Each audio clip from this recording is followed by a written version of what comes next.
Welcome home to USA Global TV and Radio, a place where dreams take flight, with authentic storytelling, diverse perspectives and meaningful conversations, where global stories unite and bridges are built beyond all borders.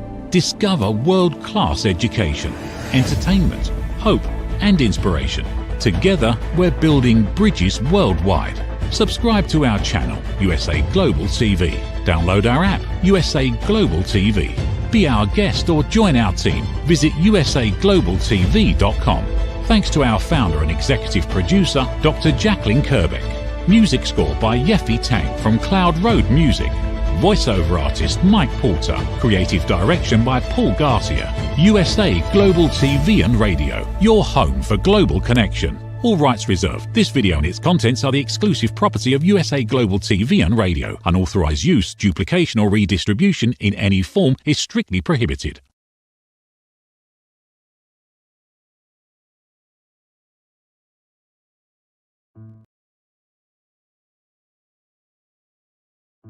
USA Global TV and Radio proudly presents The Corner Bookstore, hosted by red.olaughlin.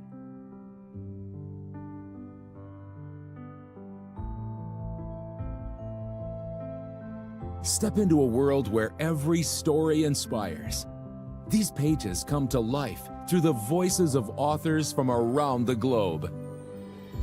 Written by our global community of TV show hosts and best-selling authors, these works span genres, generations, and geographies, united by the power of storytelling. Discover your next favorite book and meet the minds behind the work.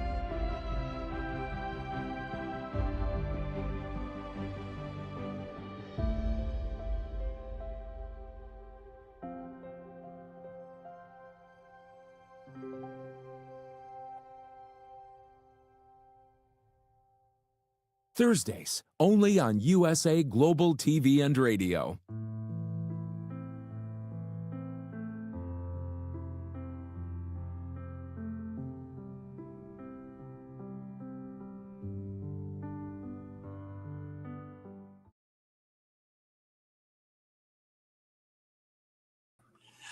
Howdy, y'all. Red O'Laughlin here. We're on the Corner Bookstore on the USA Global TV and Radio Network. I'm an author, a writer, a speaker. Primarily, I'm a researcher. I research the human body at the cellular level, chemically speaking. I look for cause and effect relationships. Treat a cause, fix a problem, treat symptoms, and you'll always be treating symptoms. And the cause could get worse during that time. I'm also a TV host here on the show, and I do 3 shows every Thursday. This is the first one. And I'm honored today to have a fellow author on board who's written a dozen books, and his name is Stephen Schneider. Stephen, please join me up here on stage. Yes. Hi, Red. How are you? Good afternoon. Exceptionally well, as always. Now, you are an interesting character because I looked at your website, and that was interesting enough. But when you sent me a copy of some bio information ahead of time, you had this strange looking animal in your arms. So why don't we start there? Okay. Yeah, let's start with Hunter. So as I tell people, Hunter is my writing muse. His full name is Hunter Moon. And if you take a look at my website or read things or other interviews and that, Hunter is a wolf. He is not a full 100% wolf. He's about 75, 80% from what the vet says. And he's a rescue. He has a limp paw. He's missing some bones in his paw, so it doesn't bend right. And they were going to put him down, but he's a rescue. So he still lives happily with me. And he's a big boy. He's a very goofy, happy boy. And I use him as my writing inspiration because people think of a wolf like the big bad wolf from Little Red Riding Hood, or, you know, out west killing the settlers or something like that. Wolves are nothing like that in real life. He is an extremely friendly animal that loves people, but he's afraid because he was slightly abused from before. So if he gets to know you, he's just a lovable, goofy guy. And he's my writing muse. I tell him all the time that I'm inspired by writing from him. And I've even put him in some of my upcoming books and stories. Okay, you primarily write for kids. Yes. Life like back then? Sorry, could you repeat that? You broke up a little bit. Okay, I said before you became an author, what was your writing experiences like back then? Uh, I really didn't have much. I didn't grow up wanting to be a writer necessarily. I enjoyed all sorts of creative endeavors. I'm also a musician, though I don't play professionally anymore. And I don't do art, though. That's the one thing I'm not real great at, though my kids are. And I wanted to become a writer, not to be a writer so much as I was a Girl Scout leader. And I noticed all the girls in my troop were reading books, but they all had male protagonists. And I was like, these girls need a book of their own. And that was before the nowadays, because we're talking 15 to 20 years ago.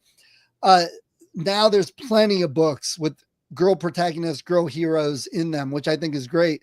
But that's what got me started thinking about writing and wanting to write. Before that, I hadn't really given writing much thought. I'm a computer programmer by day. I work with databases and code quite often. Okay, so you found a hole, a niche was there, there was a need, and you started filling it. So tell me about the first one or two books. How did that experience go? Like many authors, I said, I'm going to write this book. It's going to be a worldwide bestseller. I'm going to be super famous and everyone's going to love it. And I had no clue what I was doing. And I sat down and I started writing. And I got to a point where this isn't long enough. Well, let me throw this in. Oh, well, you know what? What about this? Let me throw that in, and came up with this book that was just going to change everybody's lives and they were going to love it. And I sent it to an editor, waiting for this editor to get back with me and say, that was the best thing I'd ever read. I can't believe you haven't written before. This was wonderful. Instead, what I got was a manuscript that had red lines and red markings all over it. So I could barely tell that it was originally black and white. And I was a little discouraged and I put it away for a while and pulled it back out and read it and said, you know what? She is definitely right. This chapter sucks and this doesn't make sense and this should be this. So I ended up literally ripping out 50% of the book and working on rewriting it a bit. I still have that book. I gave it to family at Christmas for that year, but it's never really going to come out and be published. I still keep the characters and the thoughts, but I have other things now that I've worked on that I think are much better, that are cleaner and more of something people would want to read. So that first book is going to stay mine as a reminder. And before that, I was writing some short stories for my kids for Christmas. I would write a story that involved something they enjoyed, like horses or Star Wars, and give it to them as a Christmas gift. So they would have these stories every year. And that evolved into my stepkids, involving them in stories. And that's evolved into a series that I'm actually going to be bringing out shortly within the next year. Okay, so your normal business as a programmer, there is a strict way you have to put things together to make sure that they work. And I guess that could probably work in a how-to book, because this is what you have to do here to make this thing work. But that connection doesn't always work when you're talking in the world, particularly for you, for kids, right? Because you work with middle school kids, and their minds are going all over. But one thing that all of us, whether we're a grandparent or a grandkid, we love stories. And when I help authors write, I say, okay, fine, let's get this. But always make sure you got that story in there. What is going on? Because that's what tantalizes the brain. Right. So tell us, how did you figure out as a programmer that you needed stories? I've always been a creative and I guess storyteller, even though I didn't think of myself as a writer.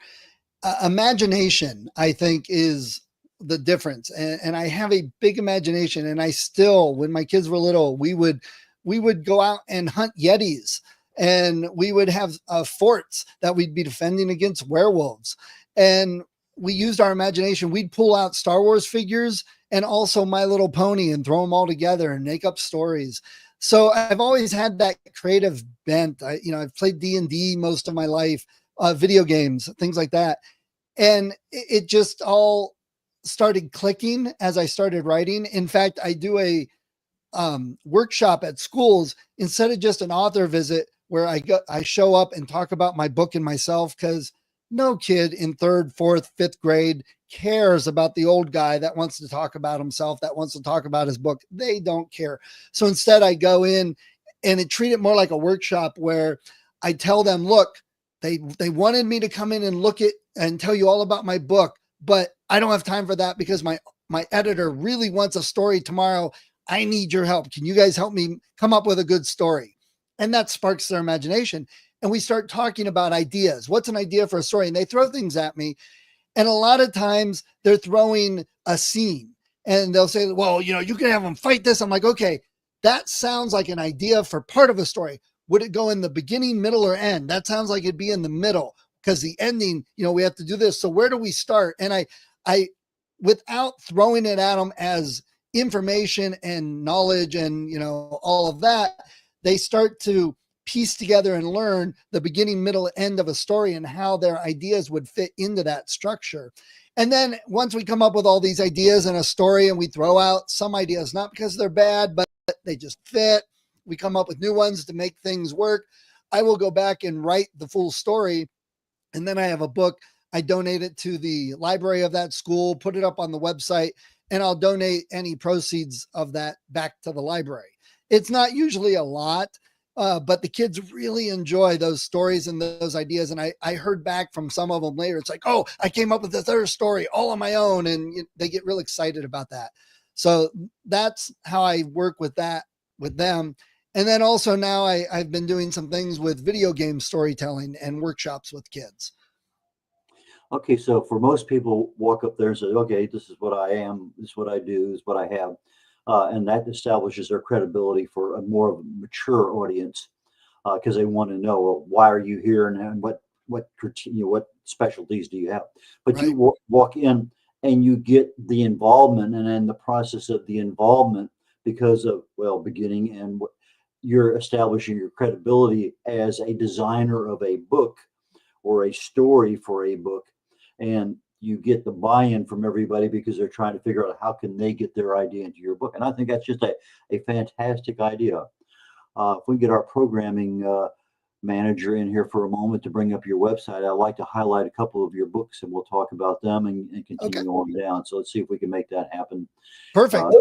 In the meantime, as with most stories, you start out with a single story, and program manager, when you finally just pop it up there, and we'll talk about the website when it pops up. Okay, here we go. Fantastic. Thank you very much. Okay, let's go ahead and talk a little bit about your website first. Story Purveyor. Okay, and there's your 70% wolf. Yep. And that's the one on the left, right? Yes. Yeah. He's the one with the hair. Well, I understand that story very well. Yeah, we look like we go to the same barber, I think. Yeah, I started shaving mine, I guess, about 94. So it's a little over 30 years for me. Okay, so here we have several of the kids' books, but some of these are in series and some of these are not. So why don't we go ahead and just pick one or two of those, and let's just talk about the development of that book individually and then how it evolved into a series. Okay, well, right there at the top, the very first is the current series I've been working on most, promoting, the Town Magician series. The Embracing the Magic was the first one. The newest one coming out is Transgressions of Magic. The other two there are short stories. What happened was there is a local Harry Potter Wizarding World Festival at Kent State, which I live close to. And I wanted to set up an author table there, but I didn't have any books that dealt with wizards and magic. So it doesn't make sense to go to a Harry Potter Wizard Festival if you're talking about superheroes. So I came up with a short story, literally on a plane with my son coming back from Rhode Island. And I said, okay, that's the story I want to take and I want to use. Well, then I started thinking about it, and it grew from a 7,500 word short story to a full book. And then that had questions, and there was an idea for a second book. And well, what about this? And now I have 4 books planned with several short stories in between the books. And there's a possibility of a few more books after that. There's a prequel going back 200 years I could throw in there. There's one later when they grow up and later in life. I have an idea. There's the Academy idea. Multiple ideas for this. It grew from one short story. So some of those, the Clarice and the Night Show and the Faking the Magic, those are free short stories that I offer for people in the world of the Town Magician for them to check out and read before they even check out the books. And they all have resources for teachers and homeschool parents. I've got discussion questions. I've got words to know, which aren't necessarily spelling list words, but maybe words that are a little above a third or fourth grade levels, something fun for them to learn about. And then I also have writing ideas, new adventure writing ideas. Like I encourage the kids to basically write fan fiction of my stories with the characters. As I was reading a long time ago before I became an author, I would come across a word in a story and I would fold that page over. I finished the book, I'd go back and I'd look up the words, and some authors had way too many new words for me. But sometimes those words, it's an unusual word. It may have been in vogue 150 years ago, but not so much today. But occasionally it pops up, and even in some terminology, it's appropriate even in today's life. But it's not necessarily something that we would see every single day. As a result, one of my personal favorite words is furbelow, F-U-R-B-E-L-O-W. Not something we see today, but back in the 1850s, it was very common. But again, there's other things out there that are there, and we have our favorites, and they're all over the place. So, do you have a favorite word now that I've mentioned mine? Futzed. I love the word futzed. I put it in a couple of my stories. Okay, that's F-U-T-S or Z? Z-E-D. Like, he futzed with the pens on his desk. Okay. We're coming up in about 2 minutes for a break. So I noticed that you have some really interesting covers on your books. Have you kept the same designer since the beginning, or has this changed over time? It varies. So the Town Magician stuff, I use an artist by the name of Tom Zoller, T-H-O-M Zoller, Z-A-H-L-E-R. He lives in Cleveland, close to me. He, the biggest claim to fame for me was that he was involved with the My Little Pony reboot from the mid 2010s, like 2014 or so. So he's fairly well known. He's got a whole line of different stories of his own that I've gotten, and I just loved his art for what I was trying to do. So I've used him for those books, and he's worked with me. The new books that I got coming out soon, he helped me come up with a logo for it. One of the pictures you saw on there of a little boy and girl hunting cryptids, that's part of the new series that'll be coming. He did that, though I don't know if I'm going to use him for all the covers. He also helped me come up with a tattoo that's going to go with Transgression of Magic, a temporary tattoo that I'm going to offer for boys and girls so they can put it on with water on their skin. So yeah, I've been using him for a lot. And I'm looking for other artists. It's a balance between how much I have to spend and knowing then what I have to do to recoup all of that, a very business aspect of being an author. That tattoo thing reminds me back when I was a kid, because those were some of the things that were available. So anyway, that's kind of neat.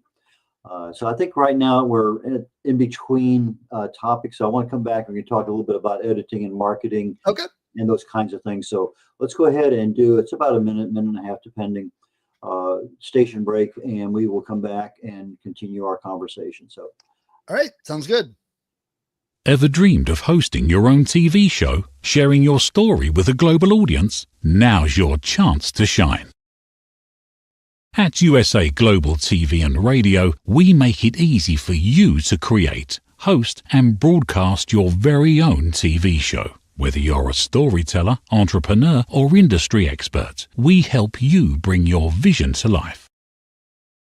With our exclusive interview, live streaming and podcasting training, you'll gain the skills and confidence to captivate your audience. Our global platform ensures your voice is heard worldwide. Join our community of creators who are already making an impact, one show at a time. Step into the spotlight. Host your own TV show on USA Global TV and Radio. Book your discovery call today at usaglobaltv.com. Copyright 2025 USA Global TV and Radio. All rights reserved. Terms and conditions apply. To learn more, visit usaglobaltv.com. Howdy, red.olaughlin here on the Corner Bookstore on the USA Global TV and Radio Network. And our guest today is fellow author Stephen Schneider.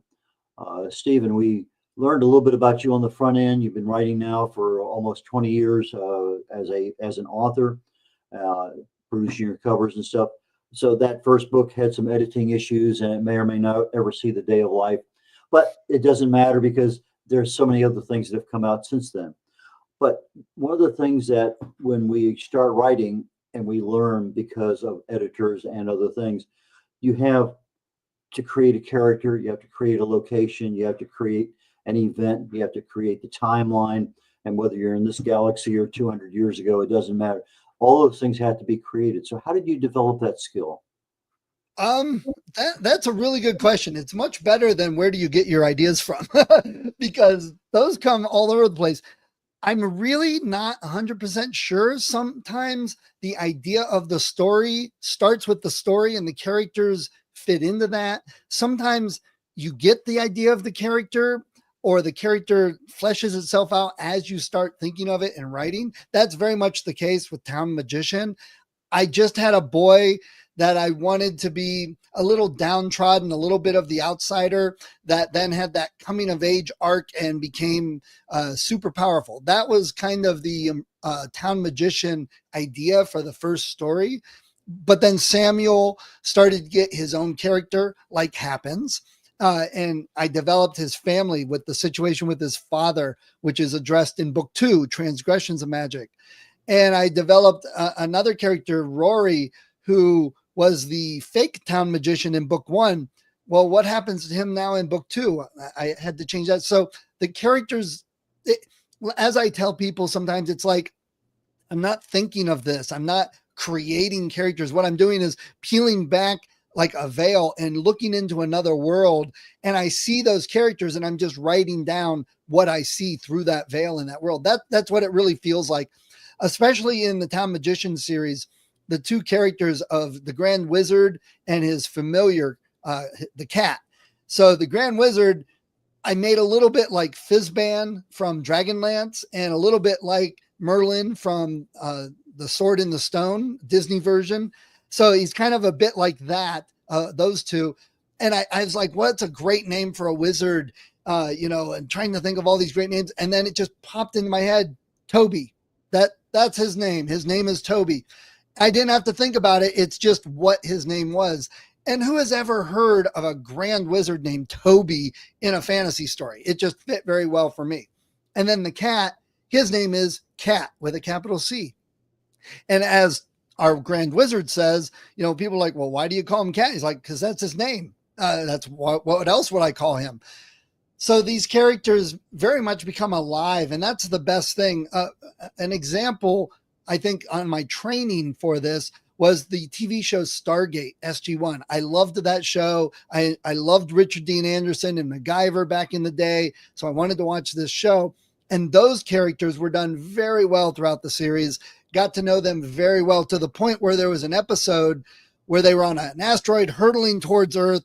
And Richard Dean Anderson's character is like looking at the view screen and he turns, and right then I knew he was going to say this. And he goes, can we hurry this up? I can see my house. It was just, I knew the character so well that I knew that was the line that the writers had given him. Very well written as far as I'm concerned for characters. And that's how it became with my characters. They have a voice of their own that comes out and it just speaks in my head. And there's nothing else that they would say, no other way they would act. And that's how characters come about. Where do I get my ideas for characters? They just are there, and I just help bring them out. It's like the old, how did you know to carve that out of the stone? Well, the sculpture was always in the stone. I just had to, get rid of the pieces that didn't fit. It's that same type of idea. Do you run into people who know your characters as well as you do? Not yet, though I have run into a couple kids that have asked me, well, what about this? And what do they go do about this? And I'm like, oh, you'll just have to wait and see. But in the back of my mind, I'm like, oh, that's a good question. I better figure that out and put it into a story, because that's happened a couple times to me at a couple of the author events. Sometimes you have people come up and the reward is they can be the bad guy in this book or the movie, or they can be the guy who killed somebody, whatever it may happen to be. Do you have any plans for being able to offer a character in the future to somebody who exists in real life? Funny, you should say that. My next series is called The Oddish Questers, and I'm working on that a bit. The first book is probably going to come out before book 3 of Town Magician. There's actually a couple short stories on the website already with the Oddish Quester characters, but book 1, it's the series is basically a group of siblings that investigate cryptids like Bigfoot, Chupacabra, Mothman, that type of thing. They investigate this, and I'm making it kind of set in the real world, which is different from normal. And I asked and involved a man I know by the name of Stan Gordon. He lives in Pennsylvania. He's been investigating UFOs and Bigfoot and the connection between those in the Western Pennsylvania area for almost 60 years. He's the one that got my son interested in doing research for this type of thing. I was always interested, and I've kept in touch with him. He is in my book, and he said, just make sure people know that this is not a real account, that this is fiction. I said, okay, if people think my kids' books are real accounts, then we've got some problems in the world. But he said, yeah, and I put him for real in the book. And then I also have a offshoot kids book, picture book, with another man I know by the name of Ron L. Murphy Jr. And he helped my son a lot also. And I made a picture book with Connor, one of the kids from Oddish Questers, and Ron being friends in the picture book, just like my son and Ron were friends in real life. So I've got that. That is out. I've been selling it at author tables already. So I do have a couple real life people. And then there might be a few TV show characters that I liked hinted at in some of the books. We'll just say that. Marketing. That's an area where most of us, we know how to write. We may not know how to publish, but we certainly don't know how to market. How has your experience been with the process of writing, from the actual writing to the editing, to getting the book formatted, to getting it published, to getting into the marketing and to becoming a business? Let's kind of just delve through that quickly. Yeah, that's always the most difficult part. It's two different skill sets. Being an author, a creative, that's where your mind goes. So then doing marketing, that can kill some people. They would rather rip out their toenails than do marketing. But it's all part of it. If you don't want to spend money on marketers, then you have to do the marketing. And it's not super easy. You can do ads on Facebook. You can do ads on Amazon or Google. But then you're spending a whole lot of money that comes out of those couple dollars you may get from an individual sale, and you lose all your money. So you're spending a lot of time, a lot of your money to make the sales. So that gets difficult. I have been trying to do marketing by being visible, getting known, putting out some videos, putting up things on my website for teachers with lots of SEO. So Google will pick it up, trying to do all these types of things to gain interest. I've been talking to teachers when I go to events, local events. I'll set up a table and I always have a sign up, teachers, homeschool parents, educators. And they're always like, oh, so what do you do? And they come up and I get to know them. And then I may get asked to go visit at the school. That's the idea. Instead of spending money on the marketing, I'm spending my time, which can be very, very precious if you're working and trying to write books. But it's important to get out there and get known. The more they see me, the more they're comfortable with me, and they start following online. And I put out new articles. Like at Halloween, I put out a resource guide for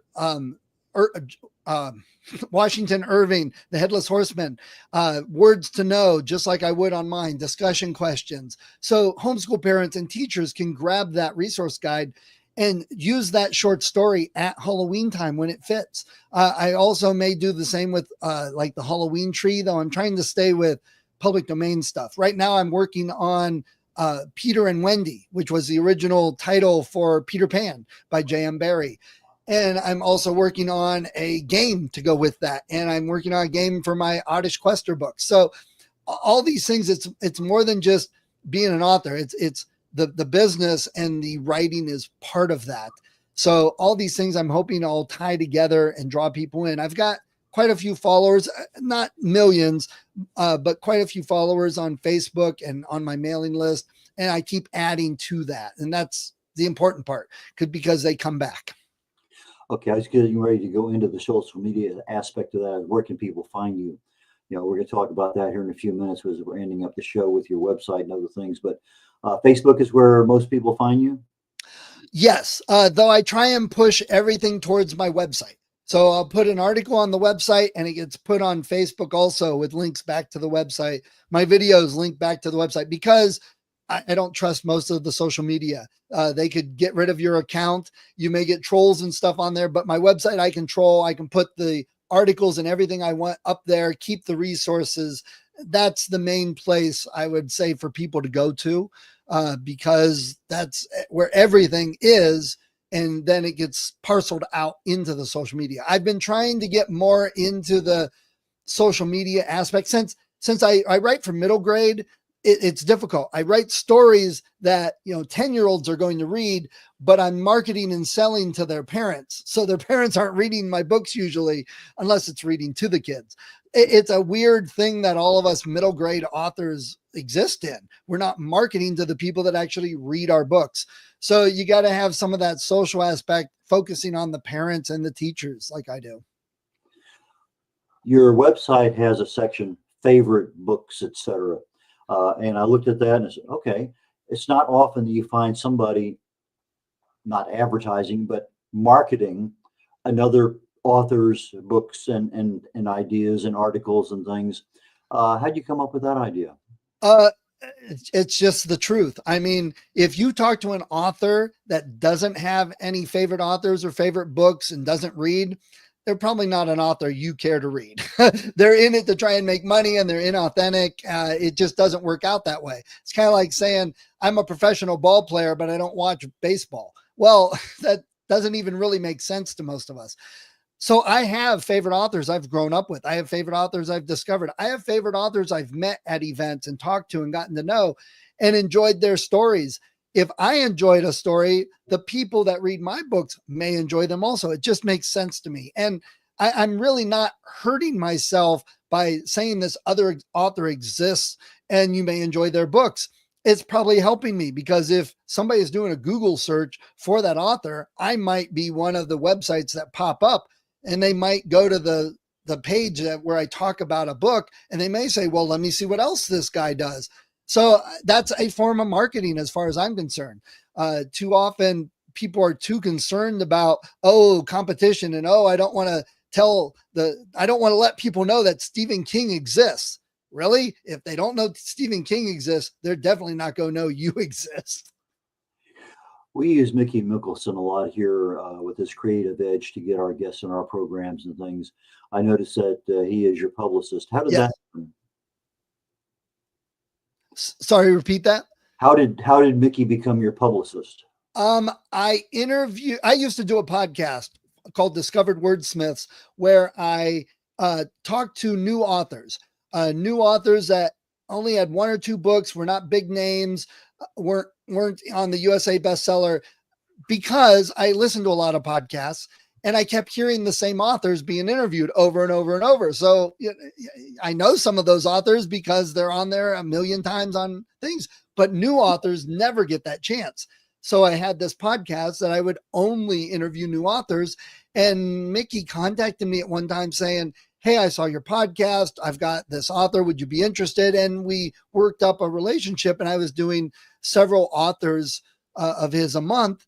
And they were all new authors and great authors. And then I said, look, I need help now. Let's go the other way. And I'll be one of your clients. And that's where that came about. And it helps me not have to spend that time trying to find avenues for the marketing, things like this podcast, blogs, articles that I've written, and other types of marketing. It costs a little bit, but saves me a lot of time. So it's that balance of how much do I want to spend versus how much time do I want to spend myself. And Mickey's done a great job being on this podcast and others. I think he's done wonderful. So if any other authors are interested, check out Mickey at Creative Edge. Okay, we're getting ready to wrap up the show here shortly. Is there anything that we did not cover today that we wanted to cover, you wanted to have covered? I mentioned the other thing I'm working on is the video game storytelling. That's some books I'm working on. I do workshops. I'm working on expanding that aspect of the whole business because, as we talked about with storytelling, I don't think we focus enough on storytelling in schools. We focus too much on grammar and spelling, which all the computers take care of nowadays. What we don't focus on is actual storytelling and telling stories and encourage kids to tell stories. And video games are the medium for kids to tell stories nowadays. And it's an actual job they can get without a college degree. They want portfolios. So if kids are working on creating video games with good stories, they still have to know the story structure and how to make a good story. And it could lead to a job that they enjoy. I mean, come on, who doesn't dream of making video games, even if you're not a coder or a designer or a level developer? If you don't do any of those things, you can still get jobs in the industry as a storyteller. And a lot of kids don't know that, but would be interested. So that's one of the things I work on with some workshops and a series of books that are another series of books that's going to be coming out, with all the vast amounts of time I have to put all this together. How do people get in touch with you? How do they buy your books? Everything is linked on the website. I'm updating some things, adding some more short stories. It's sa-schneider, SCHNEIDER.com. I have a contact form if they want to get a hold of me. I'm on Facebook, S.A. Schneider Auth on Facebook, and you can send me messages. So it's not too hard to get a hold of me, though I try not to advertise too much of the email just because I get enough spam as it is. Okay, for our audio audience, I'm going to give the website just a little slower. Oh, sorry. sa-schneider.com, sa-schneider.com. The German pronunciation. And I lived there for a couple of years, so just one of those things that happens. You try to get rid. It's like a Texas accent. Sometimes you don't want to get rid of some things. Right. Stephen, I really enjoyed our conversation today. I look forward to our next one. I'm sure there's going to be one, and I wish you the absolute best down the road. And I think your idea of getting in there and creating your credibility with kids and developing that story with them is a magnificent way to go. And I wish you the best with that. Thanks, Fred. It was nice meeting you and talking to you. I appreciate it. Take care now. Okay, next up, that was Stephen Schneider here on the Corner Bookstore. The next show coming up in about 21 minutes is called The Wise Ones. And Andrea, I think of her last name right now. I had it here just a second ago. Stenberg, S-T-N-B-E-R-G. Andrea Stenberg is my guest on that show. She's a small business specialist, primarily in video marketing, and we'll be talking with her. Immediately following that, I have a show called Talking Heads, and I'll be talking about longevity enhancements. What beyond the normal things that we do with regard to our lifestyle choices that can end up with a decent end of life, a functional retirement. But what about those things that we don't know about right now that can make a difference? And there are a lot of those little things. So that's what I'll be talking about. With that being said, I appreciate everybody joining us today on the Corner Bookstore on the USA Radio and TV USA Global TV and Radio Network. So please join me again next week. Catch you then. Bye now. in a world full of noise, misunderstandings, and interruptions. Master the art of listening with Dr. Jacqueline Kerbeck. Dr. Jacqueline Kerbeck is the listening mentor of USA Global TV and Radio and the Amazon #1 best-selling author of Mastering the Power of Elevated Listening. Elevate your listening. Elevate your life.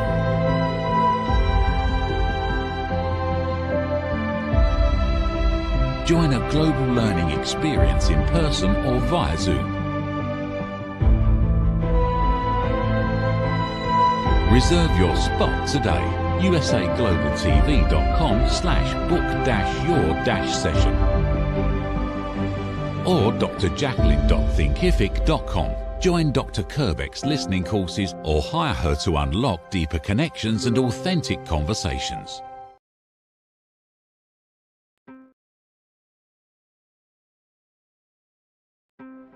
USA Global TV and Radio, home of the YouTube Silver Creator Award, proudly presents Just the Thing for Your Ring, introducing the patented Ring Thing. Your premium personal ring holder to keep your ring safe, nearby, and avoid loss. The Ring Thing just got smarter. Add your logo and an NFC tag that opens to your website with one tap. Waterproof, inner padding, and now a forever business card. Just the thing for your ring. Scan the QR code seen here to learn more about Ring Thing or place your order. Follow Ring Thing on Instagram at ring_thing_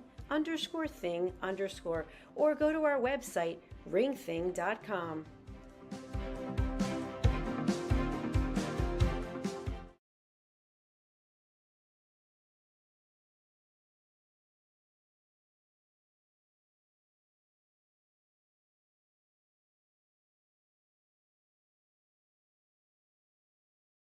Thank you, viewers and listeners of USA Global TV and Radio, for joining us today. We're honored to have your time and attention as part of our global community. At USA Global TV and Radio, we believe in the power of authentic conversations, meaningful connections, and creating a world of possibilities together. Want to be part of something bigger? Join our team of elevated listeners at usaglobaltv.com, a space where your voice matters and your ability to listen transforms relationships. Stay connected with us across all our platforms for thought-provoking discussions, expert insights, and empowering stories. Subscribe to our channels at youtube.com/c/usaglobaltv. Follow us on social media and explore the endless opportunities we're creating for growth, learning, and inspiration. Together, we're not just broadcasting, we're building bridges and changing lives one conversation at a time. For inquiries, contact us at info@usaglobaltv.com. Music by Johnny Dies. Produced by Executive Producer and Director Dr. Jacqueline Kerbeck. Voiceover by Mike Porter. Creative direction by Paul Garcia. All rights reserved. Copyright 2025. Visit usaglobaltv.com to view our full terms and conditions.